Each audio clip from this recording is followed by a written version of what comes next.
Today's presentation comes to you from a consortium of IT companies across the United States, mostly on the eastern side, DART, PTG, Metro CSG, Sundog, and Infinity. These groups bring you these educational sessions just to make sure that they're raising awareness during this Cybersecurity Month. My name is Pete, and I am your facilitator. I am like the Wizard of Oz, sitting in the background. Once I turn it over to our panelists today, who will be on screen momentarily, and actually, when I stop sharing my screen, they will take over. But first, just a few housekeeping items. We know that everybody may be working in a remote environment, so we've muted your microphones. If you would like to ask a question, you can do it in the question bar of the controls that are on your screen, or you can raise your hand. Don't be surprised if we unmute you and let you do it town hall style and ask our panelists directly your question. We may also put a poll up. Polls are anonymous, so when you respond, the audience can see responses, but nobody knows who they are or where they're coming from. So please interact with us because it helps our panelists focus in possibly on some items that might help you with the education that we are providing today. At the end of the program, we will have a contact information. If you would like follow-up from any of the providers that are down there or additional questions that may arise, they can contact you, or you can use the contact information that will be provided during that time. There is also a section in your control panel for handouts that you can download a little PDF on each one of the providers and see in region where they are. At the conclusion, within the next few days or next day, you will receive a link to a recording that will come from the company that invited you. So you can share that with folks that may not have been able to attend or others that you may find this educational resource useful for. So without further ado, I am going to turn off the slide deck because we don't like to educate via PowerPoint. We like to have good, hard educational conversation between Cohen, who is the cybersecurity strategist at SundogIT, and Roddy Bergeron of Galactic Advisor, who is also a cybersecurity and technology expert. So, gentlemen, I am going to stop sharing. All right, perfect. Awesome. Thanks, Peter. Really appreciate it. Yep. See why. Peter's still talking, but I'm not sure why. So I'm just going to go ahead and kick it off. So I'm just looking to make sure that you guys are on screen right now. Yeah. The audience is frozen in there. So I'm just going to ask Mallory real quick or somebody to take a quick look and make sure that. Sometimes it's hard to get Pete to stop talking too. So yeah, I know. You just gotta get in there. That adds to the discussion and makes it good. Announcers, you know. So. We're all good. I can see you both. Okay. Fantastic. So thanks, Mal. Cohen, Roddy, show is yours. Thank you. Thank you. Wonderful. Thanks for getting us kicked off today, Peter. As he mentioned, my name is Cohen Barnes with SundogIT. Been in this industry for 30 years. I've seen a wide variety of incredible transformations from different companies. Well, one second. So we got a guest speaker here as well, just in case Roddy and I can't cover it. We have his daughter that's gonna assist us, which is awesome. But ultimately, I've been in this industry for 30 years, and like I said, I've seen a wide variety of IT issues that have come up. But cybersecurity in the last 5-10 years has been incredibly impactful, and I mean that in a negative way, across the United States with all of our clients in the small business landscape. And I know that's many of you, that's who we're talking today, is the small business owner, the executive director of the nonprofit, the representative from a government agency, or the IT director for an organization. This literally does apply to you all.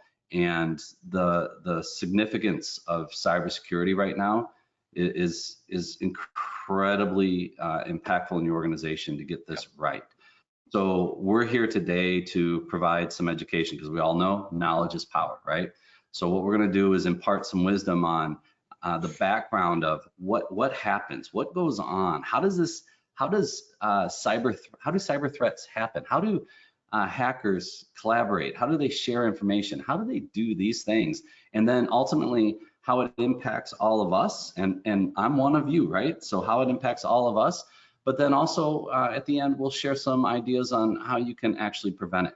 One thing I want to call out is Peter mentioned that there's a consortium of IT providers that are behind this. And I got to say, I'm privileged and humbled to be a part of the group that he mentioned. And what that means to all of you is more of us IT providers, the 6 or 7 of us have gotten together to realize that we're stronger together. And our whole goal, we're in IT service, so we're service providers. What we want to do is provide the best possible service to our clients, and we realized we need to collaborate. So all of us have gotten together to share best practices, to share resources, to share knowledge in general, like what we're doing today, in order to provide the best service to our clients, but also to make sure that we can protect you all. So that's where being a part of a larger IT group, which meets every single solitary week, that's how often we share, because there's a lot to share. It's really cool that us collaboratively can put on a webinar like this to impart a bunch of knowledge, bring on some subject matter experts like Roddy, in order to make sure that we're all educated, because this is a partnership, it's a team effort, we're all working together to the success of our organizations. So without further ado, I thought I'd kick it off. Roddy, if you want to give us a little bit of a background of you, Sure. and why you are the man today to help educate us on the dark web. Oh man, don't put me on a pedestal yet. No, so my name's Roddy Bergeron. I work for a company called Galactic Advisors. What we do is we help develop things called penetration testing tools, and what those do is helps mimic like what an attacker would do if they got access to certain things in your computer networks. So we mimic what that would do, and by mimicking what an attacker would do and kind of walking through those steps, we know how to help harden systems against attacks or help limit what someone could get access to. So it's a very succinct way of saying what we do. It's a very complex process, but we're gonna help basically protect people's networks by acting like attackers. So a little bit about me. So I come from a varied career background.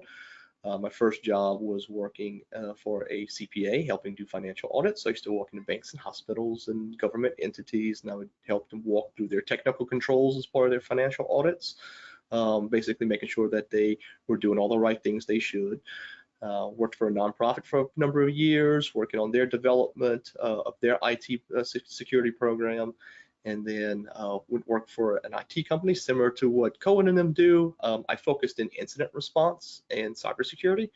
So incident response being when something bad does happen, how do we respond to it, and how do we help kick bad guys out of networks? And I'm going to preface. Happens a lot, and to preface, if you hear me tell a story today, because I'm going to have a ton of stories, everything from nursing homes to you may hear some names like Garmin or Airbus or big names. These all happened in sub 300 seat companies, so people with less than 300 employees. Nothing in here is out of the scope of what I would call small or medium businesses. A lot of times, a lot of the incidents I handled were less than 50 seats. I think the smallest one being 5 seats. I've seen small doctors' offices with 10 staff, like I said, all the way up to some aeronautics and aviation companies that were 200, 300 seats. But so I've been at Galactic now for a while, helping them build out some of their incident response and basically making people think like a hacker. That's one of our slogans, think like a hacker. Because if you start to get in your shoes of what a bad person could do or get access to, you start thinking that way, you can help prevent bad things from happening. That's me in a nutshell, I guess, Cohen. Awesome, Roddy. Appreciate it. So I know people want to get right to it, and we've got a lot of information to cover today. So I think it's going to be important. Everyone was hearing about the dark web in all of our advertisements for this webinar.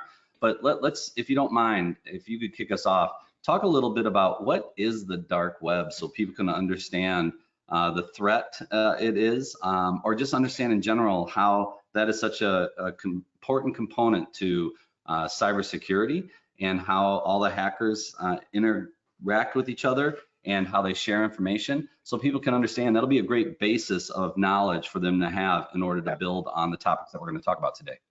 Yeah. So let's start off a little bit by saying what the dark web isn't. So if you get on Google, or if you use Bing, or whatever your search engine of choice is, and you search for something and it pops up and you can click on it, like that's our normal everyday internet web that we use, right? We can access it. Sometimes you'll hear the word deep web being thrown around a little bit. So the deep web is different than the dark web. So the deep web is basically it's not something you can normally search for. It's publicly accessible, just like any other website would be, but it's not something that a search engine would pick up on, like Google, right? And the deep web could be things like universities, you know, accessible files that they may have just for their staff, or it could be you know, some social media postings that are private, things like that. So things that are publicly accessible if you have the right access to, but not something you can get from like a search engine. And then there's the dark web, which we hear a lot about in the news. We hear a lot about it in conversations, and it's usually talked about in a mysterious way. But really, the dark web is a private sort of collection of websites, and it's accessible through a handful of tools. One of them being called Tor, which stands for the Onion Router, but it's a browser. It's a special browser. All it can access is what we call onion sites or dark websites, and those websites are the ones that host, you know, most of the time illicit material. So the dark web is kind of like a private collection of websites. And what nefarious actors like to do is, excuse me one second. And what nefarious actors like to do is when they get access to sensitive information, normally through some kind of breach or some kind of access they shouldn't have, a lot of times they will steal information. So passwords or sensitive information like documents, HR files, medical records, and then they'll post it on the dark web, normally for sale or to help extort people for money. So it's not something most people normally get access to or normally go see. It's normally something that people like me who love to go find all these different attack groups, like one recently that we've been tracking that's big out there. They were responsible for the issues with MGM, the Alpha V, used to be called Black Cat. So they have a dark web website where you can go on it and you can see you know, who they've gotten access to. I mean, they're pretty brazen about it. They'll post it on the dark web, and they'll give like examples of data they've taken or passwords they found or anything like that, just to say like, hey, you know, we've done it. We're real. It's kind of like their bragging rights that they've done this. And you know, they've and that's pretty much what it is. It's I mean, you know, a lot of times we talk bad about the dark web, but you know, there are some, I guess, light places on the dark web where people have actual conversations and things that maybe they just don't want to be tracked or don't want it on a public website or things like that. But I'd say for the most part, 90% of the dark web traffic's in stolen data, illicit materials, drug paraphernalia, weapons. I mean, I've gone to some dark corners of the dark web before, but that's usually what it's like when we talk about people being able to get access to like credit card data. You know, a lot of times that information is being sold on the dark web for people to buy, sometimes as low as 5 cents a credit card number. Usernames and passwords for websites, things like that are getting sold. They're usually sold in bulk, and people can go through it, use it, and that's how a lot of breaches happen. Is through information getting sold on the dark web. Just that was a great explanation. And you know, when I sit here, I got my degree in English, so I'm not naturally a tech guy, so I'm always looking at it from the layman's terms of things. If you all can imagine, like for me, how I always look at the dark web, when you ever hear about Target getting hacked or LinkedIn getting hacked or whatever it is, and they steal a bunch of username and passwords, ultimately, how do you sell that information, right? Back in the day, well, not back in the day, it still happens today, but if a thief breaks into your house and steals a bunch of stuff, they'll go to different pawn shops to try and pawn that information, even though they're getting better at that. But they always have if you remember, especially us older people, the fence. So they have to have a fence in order to be able to sell the wares that they stole. The dark web is a virtual example of that. So we all know eBay. You want to sell something that you have, you can sell it on eBay. Well, the dark web, there's essentially illegal eBays. I don't want to use eBay in that sentence, but illegal places, marketplaces where they can post, hey, I have all this information and I want to sell it. And that's where people can bid on it and they can sell their wares, sell the things that they stole, which in this case could be username, passwords, or credit card information like Roddy said. But they can do it anonymously. And that is the secret to the dark web. When Roddy said you have to have a special search engine or a special tool to access it, that tool, the way they designed it, was for anonymity. So ultimately, a malicious person that steals information can go on there and sell it, and no one will ever know who they are to be able to track them down, which is why on eBay, if they sold that information, the authorities would be involved and they would be arrested. The dark web facilitates those transactions. And the best thing about the dark web, and when you go back to an enemy and it'd be anonymous, is that you really don't know who started the dark web. So even going back to its roots, it's like we really don't fully understand how it came to be and who started it all. I mean, there's people who brag about it and say, I was the one who started the dark web, but really there's no way of proving it. There's no way of knowing, and we really don't know when it all started. But it just all of a sudden we started seeing a lot more of it start to pop up as a marketplace for people to, like you said, sell credit cards and sell stolen technology or whatever. I mean, you name it, it's showing up out there. Well, let's carry that thought.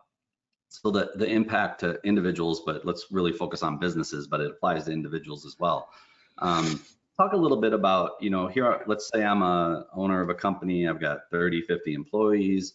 What I experience a lot of times is I hear, well, we're too small, no one's gonna come after us, the information we have isn't that important.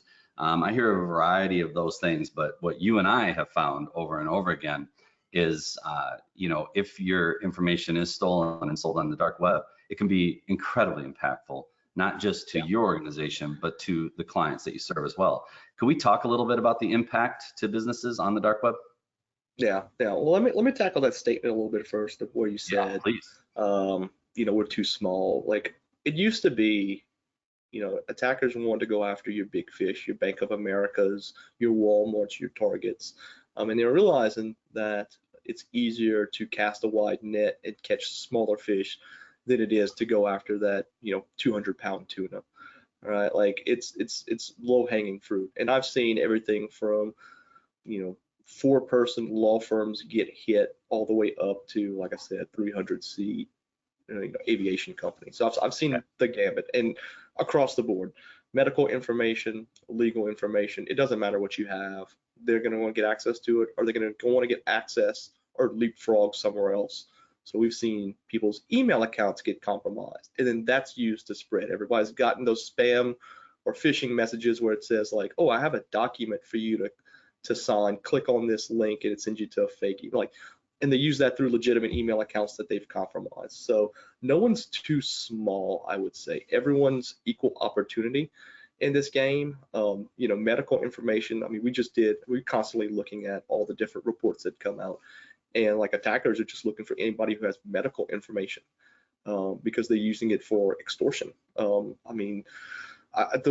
case study I saw was that if, you don't want your medical information getting out there, and so they will specifically target anyone and say, I have your medical information. If you don't pay me, I will release it. And I've seen everything from like cancer, treatments to heart conditions and everything else. That they will try to extort anything they can from you based on any kind of data they can, or to help spread as much as they can, because it is a numbers game now. It's not so much I just need one payout and I'm done.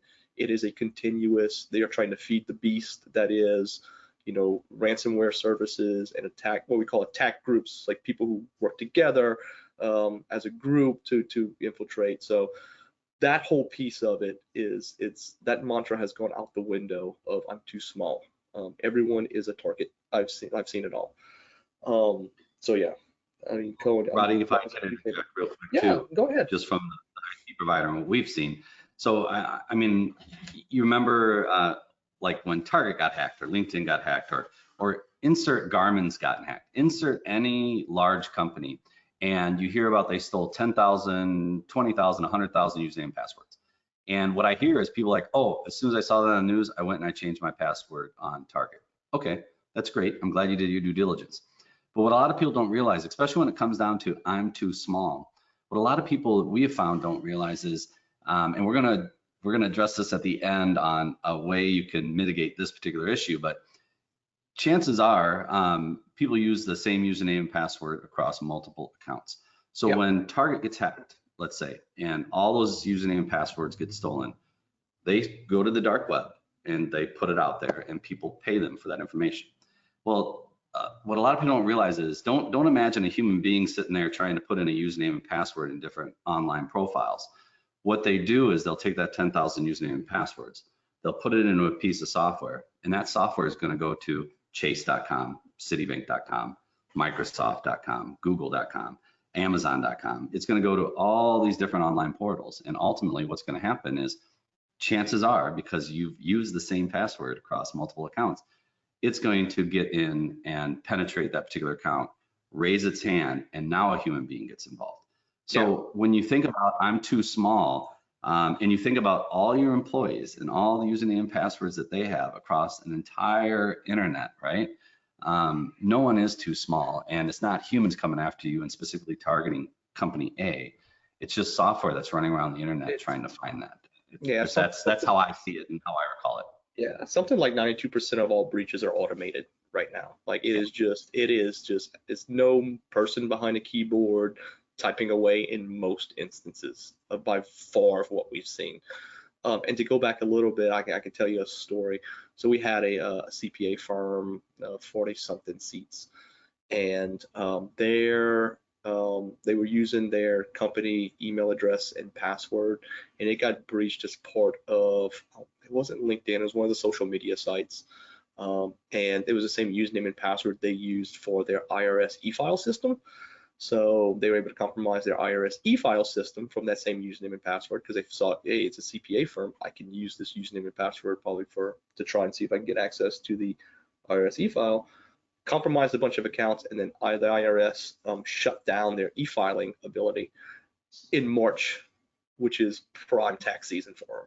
So they were down. They had to start like hand filing returns, and it was not a fun time. Only because of what we're talking about right here, where they were reusing the same username and password across the board. I think by the time we finished our analysis, they were using it in 37 different locations. And one of them just happened to be their e-filing. And negatively, I mean, like they had people who were leaving to go to other CPA firms to get their stuff done because they were just like, hey, we can't do it in the turnaround time. We need to get you done by April 15th or April 16th, whatever the cutoff date was for their file. So like it's a direct impact to their business right there, you know. And again, to circle back on this topic, right? The way that happened, one organization was compromised, but again, they have to sell their wares. And where do they go? They go to the dark web. They go to the illegal marketplace where there is a worldwide a client base that purchase these. So a lot of times when one of those organizations get hacked, it's not just 2 or 3 nefarious organizations that are purchasing that list. It could be hundreds of thousands of individual bad people, bad actors, right? Or it could be actual crime syndicates. It could be nation states that purchase all this, and a combination of all the above. So when you think about, again, I'm too small, it's not going to happen to me, no one's going to come after me, you have to realize that there's literally hundreds of thousands of people. Once that one company is compromised with your username and password and your credentials hit the dark web, that's it. Now it's open season on every account that you have with that username and password out there on the entire internet. Yeah, So I think it's a great time for us to ask the audience this question about passwords. So I'm going to launch this poll, and you guys can keep talking while the poll is up there. I'll leave it open for about 60 seconds and then display the results, but here we go. Yeah, So, yeah, this is a great one. And be honest, people. I on clicked this. I clicked false because I think I think I do have some reused passwords out there, but And again, everyone, we've got some great ideas on how you can mitigate this particular issue, especially towards the end of this webinar Yeah. as well. yeah, and look, I always tell people it's not always a zero-sum game, but the idea is to be aware of what's out there and to be aware of where your risks are out. You have to like lower those. You know, it's tough. Like even for me as a security professional who breathes this stuff day in and day out, like I could tell you I probably have some password reuses out there, and I know I have passwords out on the dark web. But how do we, you know? But you have to start that conversation. You have to understand where your risks are at. You know, and here's the other thing about stuff on the dark web. You don't have any legal recourse to take it down. Like some of these websites, I mean, they're run by criminal organizations, so good luck to getting a criminal organization to follow the law. B, they're probably ran in some foreign country somewhere that will never yeah. Oh yeah, I mean, like I've seen everything from Middle Eastern countries. I mean, I've seen some hosted in the US, South America. I mean, you've name it, I've seen where all these places get breached. I mean, there was a guy from a ransomware group and who was using the dark web to traffic information that was arrested in Paris just last week.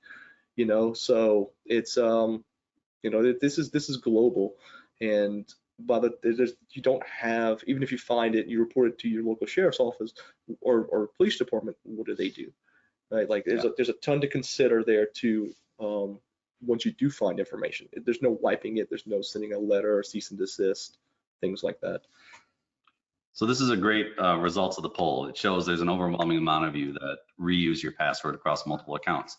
That 28% that answered true, oh, I wish it wasn't anonymous because I'd like to dig into that a little bit. But I'll take you at your word at this point. All right. Yeah. So Roddy, let's talk a little bit about. Okay, so our information is on the dark web. We talked about people can use this to log into Chase or other things. But what ultimately, from a brand perspective, what is the impact, or what should we make sure people are thinking about, and how this information being on the dark web could impact their business? Yeah. So if there's two ways to look at it. Either you've been a part of let's talk about the first part. You've been a part of a breach. Okay. Like let's say someone broke into, if you have Office 365, or maybe they got into access to one of your servers you have, or let's just live in that realm for a second. Okay. Attackers most of the time will attempt to do things to where they can extort you for multiple ways. So if we're not familiar with ransomware, right? What ransomware is, gets access to your system, locks you out of your files and sometimes out of your computers, and then you have to pay them to get access back to either those files. Now you can do things like restore from backups, or you can, wipe a workstation, or insanely impactful. Yeah. To get it back. So attackers got smart and they said, we started preaching. I mean, Cohen, you've preached for years, like make sure you have backups of your files in case of things like this happens. We can restore it in case something bad. Well, attackers just didn't sit on their hands and say we're thwarted. This is what's going to be. So what they started doing was stealing data from companies. So if you've heard of breaches where someone was like MGM, someone got access to MGM and they stole more usernames and passwords, or stole company file or HR files or things like that. Those things show up on the dark web as well. So I had a client, or I had an incident response we went to. This was a sub, I'd say 120 seat aviation company, and they had plans for Airbus and a couple of other places that they built jet turbines for planes. So they had schematics and things like that. Someone broke into their network, stole the schematics, put it on the dark web. Now they're in a tricky situation now with Airbus because that stuff's not supposed to be on the dark web. It's not supposed to be publicly available. So now they're potentially losing a contract, or they're losing work. Liability. I mean, there's potential litigation involved. The litigation. I mean, I'm pretty sure. I mean, this happened months ago, but I'm pretty sure that eventually I'm going to have to go to court over that one since I handled the incident response. But they're now that information is now public. So it's a huge reputation hit too.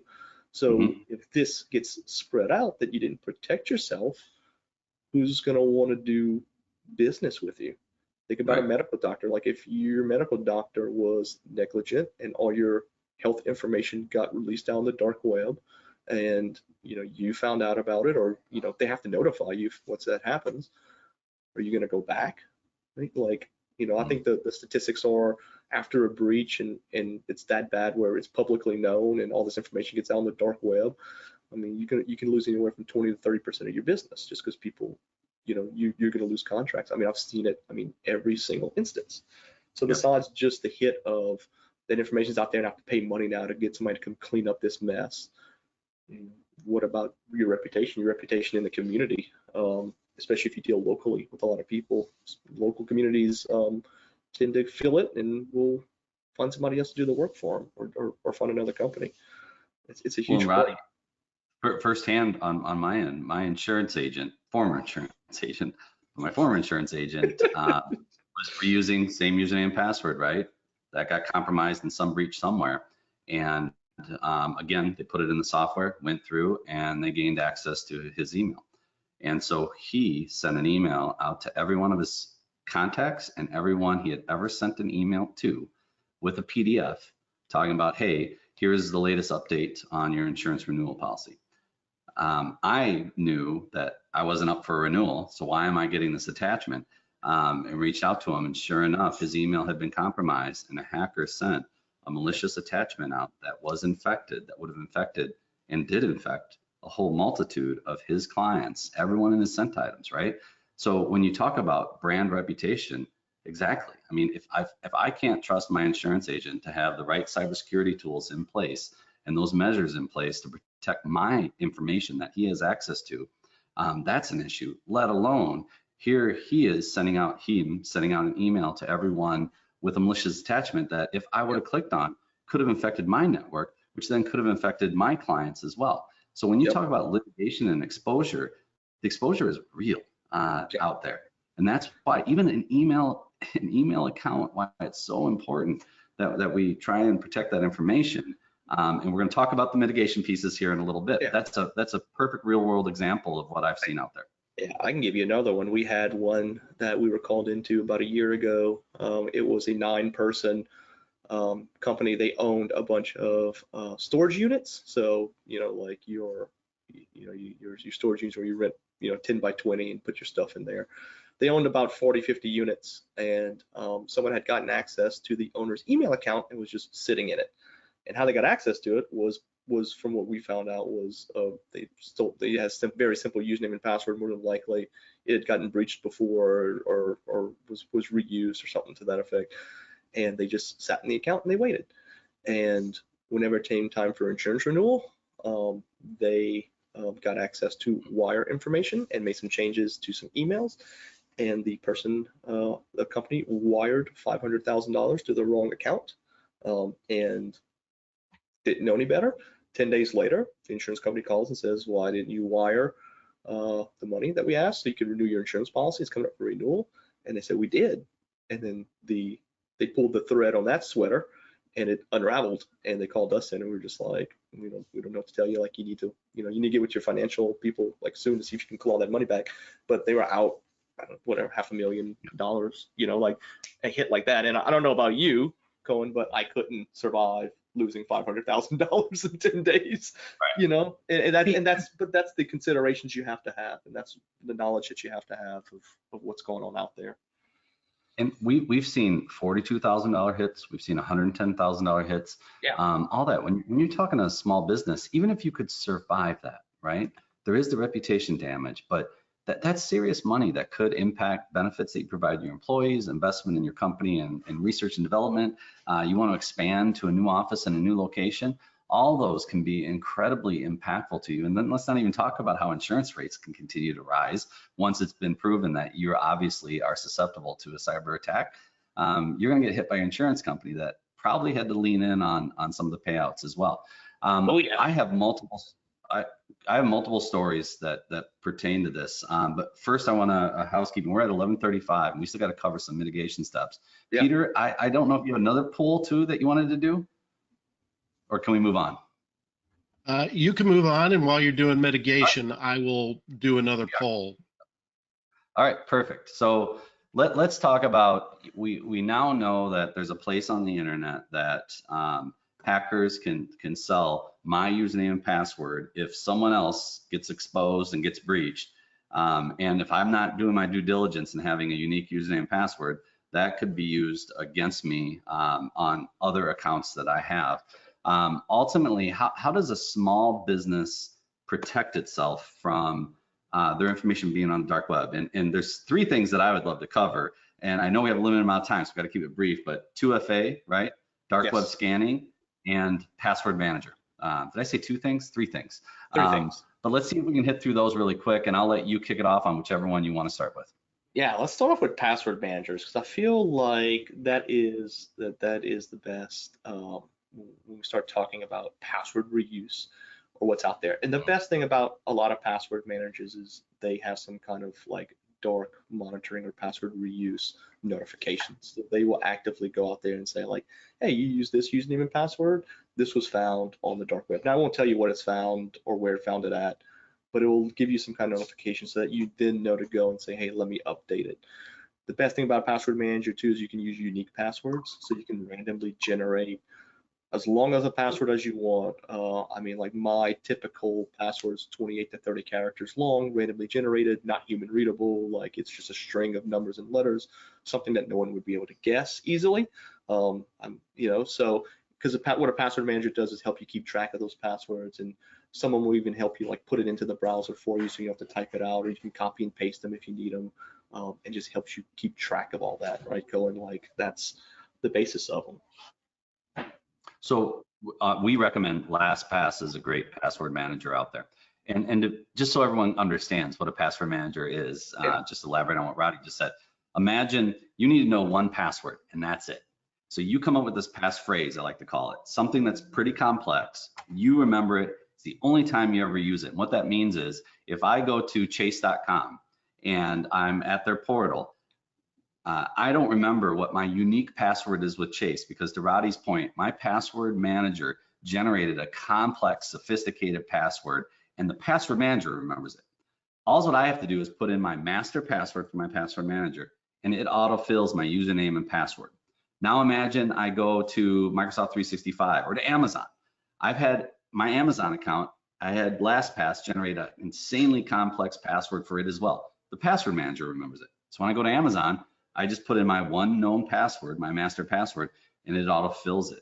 So that allows me and Roddy to have a unique password on every online account that we have on the internet, but we don't have to remember it. We just have to remember our one important master password. And that's where a password manager like LastPass is incredibly valuable as individuals. So you at home, you can get LastPass. I think it's even free for home users.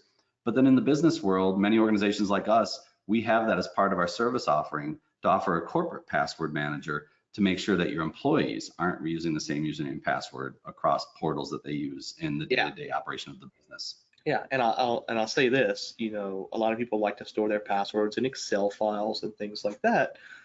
I've worked incidents where, this was an automated attack on Office 365, where someone got access to it through either stolen credentials or they got phished or whatever. The person admits they never got phished, so the only thing I could think of is someone got access to their credentials maybe on the dark web. And the first thing they did was search for files in their OneDrive and their SharePoint that had the word password in it. And they found a Excel file that had this was a legal client. They had all of their clients' bank information from the login and do transfers and things like that in that file. And the first thing the attacker did when they found it was download that file to their personal computer. So now they had every single username and password for that client's, for that law firm's legal clients, all their banking information, everything. It was I mean, like what was supposed to be a simple business email compromise, like, oh, they compromised their email. For me, that's a really simple thing for me to go through and check and everything, but then it turned into hey, you gotta go call 50 clients now and tell them that, they gotta go change their bank information and why. And I tell you, that's not easy conversation to have once, let alone 50 times. We use Huntress as part of our layered security and just did a scan looking for any file that was labeled passwords. Yeah. And many of our clients out there, you know, we reached out to you and said, hey, this user has a spreadsheet. There's 50 username and passwords in there. We really think you should start looking at LastPass. It looks like we did have a question from Taylor in the audience about LastPass. Would you still recommend using LastPass even though it was hacked? Absolutely. What it comes down to is in so many ways, being compromised is becoming a thing, let's say, right? So there isn't an organization, especially when you get into the enterprise level, whether it's Microsoft, Google, Garmin, LinkedIn, Target, LastPass, that hasn't had some sort of a breach happen. For me, what happens a lot of times in those situations is the operational maturity level, especially from a security standpoint of that organization, just went up, just went up, just went up. Many different password managers in this case, it's not a matter of if, it's a matter of when. And then it's also more important, what did they actually get in the compromise? No matter what, having a password manager is going to be more secure for you to have that, even if they got access to it, right? But you're going to be more secure having a password manager than you will trying to manage passwords on your own. Guaranteed. 100%. So I always 100%. Correct. It's, look, we all saw the news about LastPass, but the thing is, like, that could happen to any one of us, any company. I mean, I could run through the slew of companies. I mean, there's a website out there you can go to that shows you every single company that's been compromised, and it updates 20 or 30, 40 every day that's going on. It can happen to anybody. And if we get to the point where we don't use people who have been breached before, we have a very slim pickings on which companies and which people we partner with. 100%. So there's a question too about how does the password manager work across work, home, and mobile devices. It's beautiful because it syncs. So LastPass for me, I have on my laptop, my desktop at work, my mobile device, my home computer. So when I update the password in one, it syncs it across all devices, and especially on the mobile, it's great. When it's really difficult to be able to put in passwords, you just hit the little key and it auto-fills for that particular site that I'm logging in with my latest password that it has synced up. Yeah. All right. While you guys are going, just before you go into your next question, I want to launch another poll just because I want to get audience sentiment of what they view as the most valuable piece of information that can be had on the dark web. Perfect. One thing too, just so to be clear with everyone, the password manager can't express it enough. The second thing that you need to be doing in your business is to make sure that whoever's providing your IT service is doing dark web scanning. So we, as Roddy mentioned, like LastPass will tell you if your password might be out there, but we actually have a separate service that specifically monitors the dark web for the domain name of our clients. And what we'll also do at times is we'll monitor other email addresses with C-level people, but the key part is if your website is abccompany.com, we will monitor if abccompany.com comes up, anything, any email address associated with that for sale on the dark web, it notifies us and then we notify our clients. So it's great to be able to scan for that because as soon as it pops up for sale, that way we can make sure it's time to change passwords on all major portals that are out there in order to protect a company's information. So that's a pretty easy one to be able to bolt on to make sure that your organization's information is secure. Wouldn't you agree, Roddy?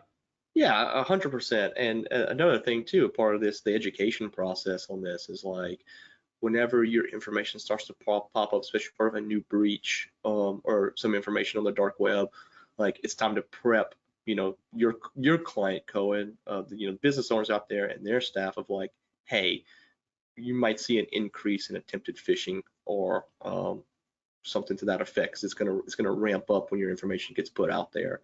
It's fresh, it's new information. They're gonna try to exploit it as much as possible. So, you know, we've seen things like people's cell phone numbers associated with their email accounts become part of a breach, and then you'll start to see the text messages come through. You know, like, hey, you know, I get them for our owner at Galactic, and it's like, hey, this is Bruce. Hey, when you got a second, let me know when you're in front of your computer so I can email you. You know, like you'll start to see those pop up every once in a while too. So it's a good educational piece, there's a new breach out there. Here's the information in it. Prepare yourself. Be a little bit more diligent in the next upcoming weeks as attackers try to use that information. Yep. The social security number is a big one. Yep, I agree, everyone. But one thing I would agree in social security number is a biggie, but I'm going to say, especially for the business community, your email address. Because if someone gets access to your email, they can impersonate you. And I have seen internally project managers talking to the CFO and the CFO telling them, absolutely, that's a preferred vendor. Stroke that check for $42,000 on the building project that we're doing to pay that particular vendor. It wasn't the CFO that was talking. So email address is where a major amount of your exposure is going to be. Imagine any password reset on any portal that you ever do. What do? They send the verification link to your email. What if someone has access to your email and they go to chase.com to reset your password? So that's where email address, social security number may seem like a biggie, but email address is almost the keys to the city. So I would encourage everyone, protecting your email is a big part of it. And we got to wrap up here, I know it, but two-factor authentication, we don't even need to talk about it. I'm just telling you all, and I think Roddy, you would agree, implement. Do it. Just implement it.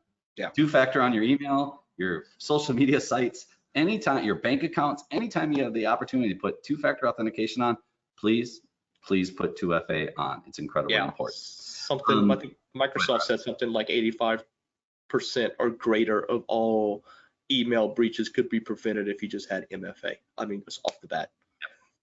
Yep, 100%. There was a quick question on what do we think about Google Password Manager? For me, I always like reminding people when it comes to Google makes its money by selling ads. Their specialty is search engines.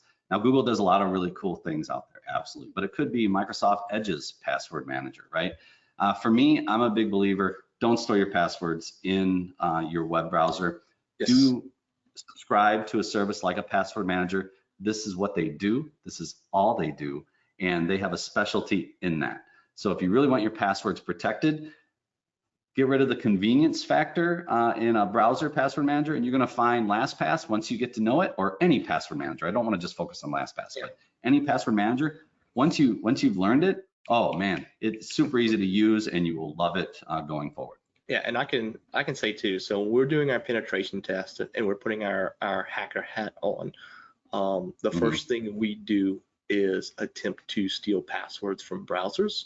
So if you're saving them in Chrome or Edge or Firefox or whatever your flavor is, 94% of the time we're able to steal passwords from browsers.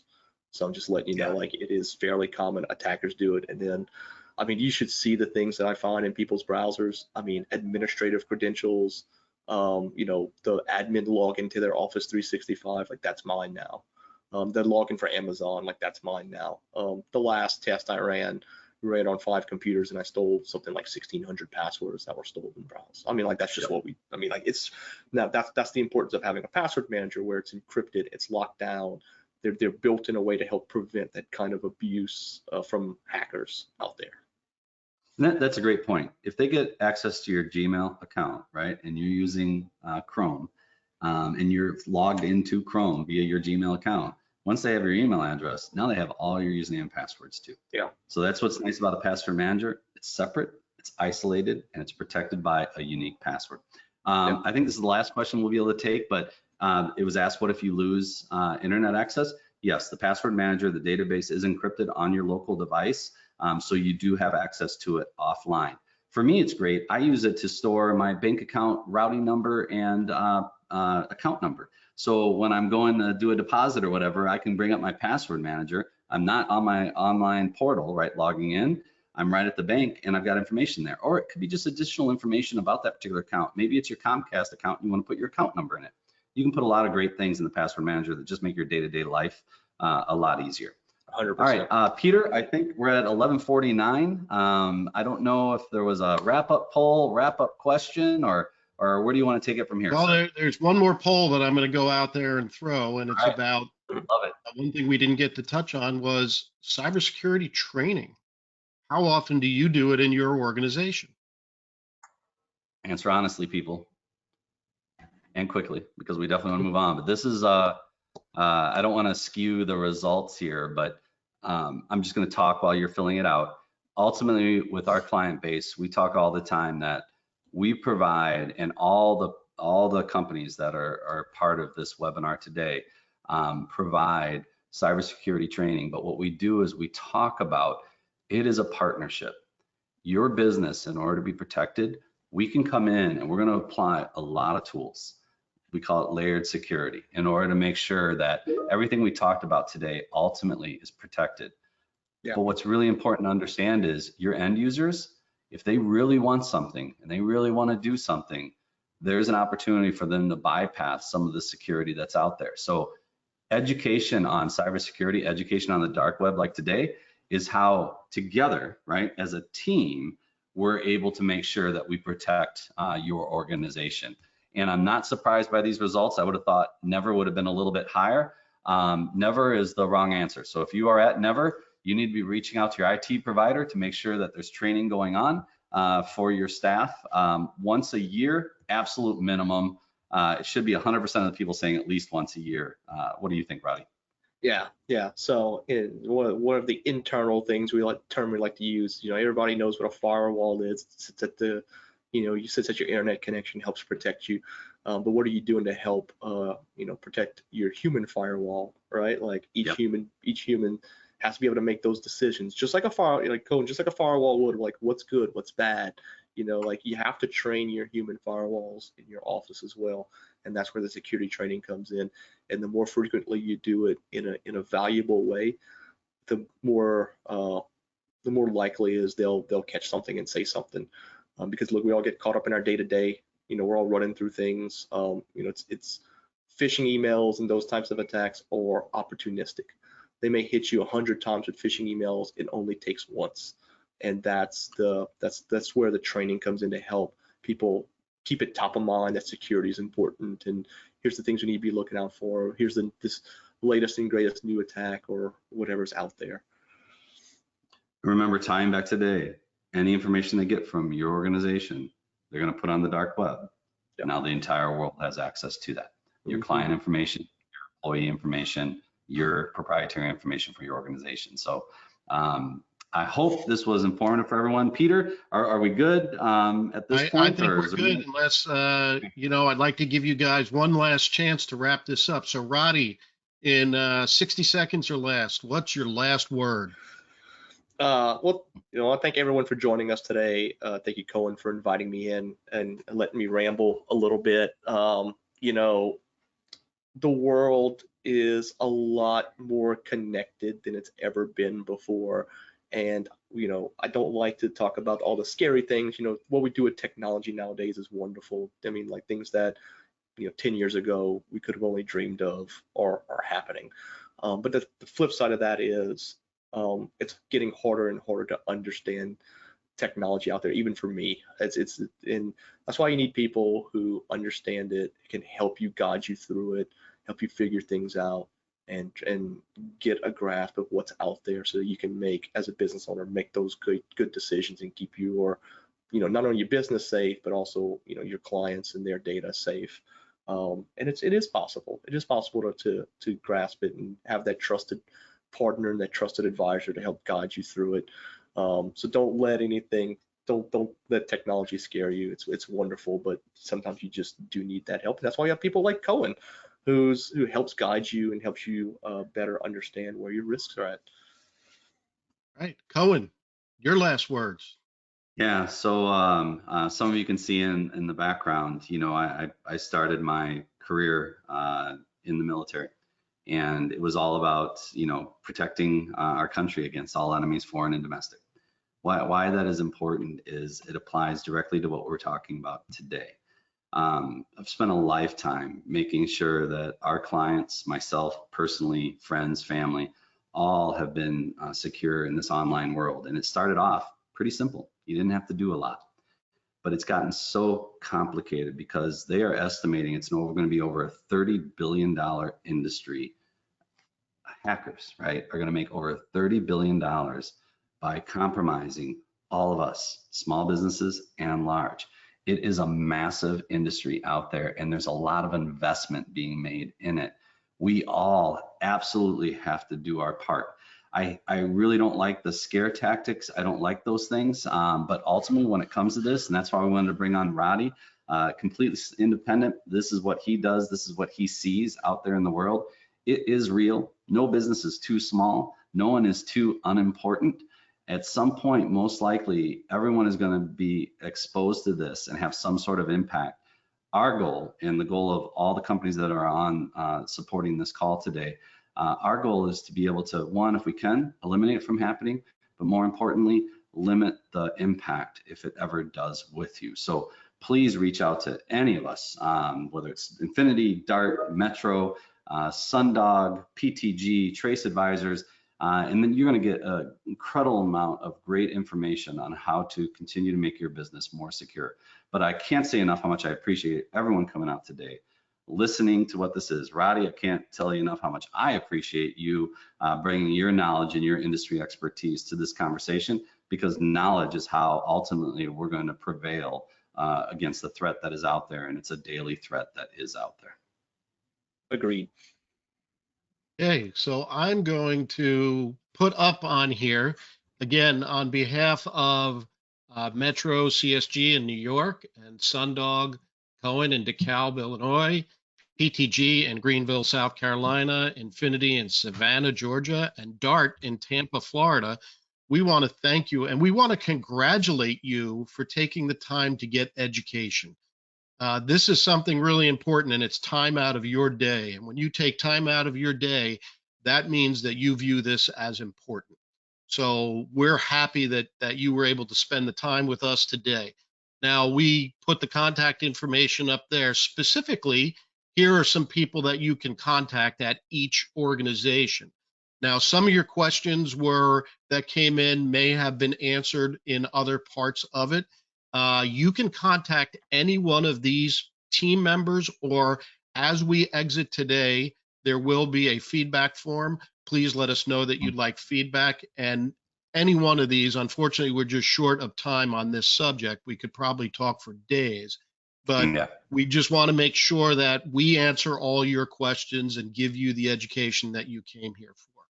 On behalf of all these organizations, again, we congratulate you for taking the time. Thank you for spending the time. And we hope to see you on future webinars that this group will bring to you for education. So on that note, we bid you all a great day, a great afternoon, and practice safe computing.